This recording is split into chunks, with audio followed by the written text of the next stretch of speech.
زه به پاکې خبرې کوم د موجوده حکومت او بالخصوص زمونږ فیلډ مارشل صاحب چې کوم دی حافظ صاحب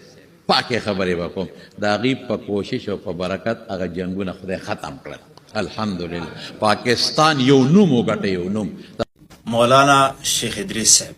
دا به ما ډېر مخکې اورېدلو تقریبا دا د 2017 خبره ده دا به ما په ریډیو سیټ باندې اورېدلو ما فیورټ سړی یا فیورټ شیخ چې کوم دی دغه او شیخ صاحب دا اوس مې چې ستاسو کوم بیان واورېدو که نه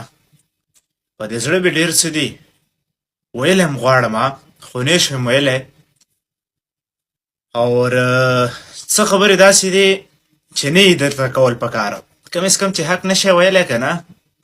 نو زه وایم چې بیا دا ځینې خبرې مه کوئ د ځینې خلکو په زخمونو باندې تاسو مالګې دوړوئ که زه درته رالګیا شم دومره خبرې به زه تاسو ته وکړم داسې جواب به زه تاسو له درکړم والله که تاسو سره به دلیل هم وي پښتونخوا کې څه روان دي دا د فیلډ مارشل هغه کارونه دي تاسو یې وګورئ دا مې درته صرف هغه ساده خبرې وکړې که صحیح خبرې مې درته شروع کړه شیخ صاحب والله چې په معافۍ غوښتلو باندې مجبوره شئ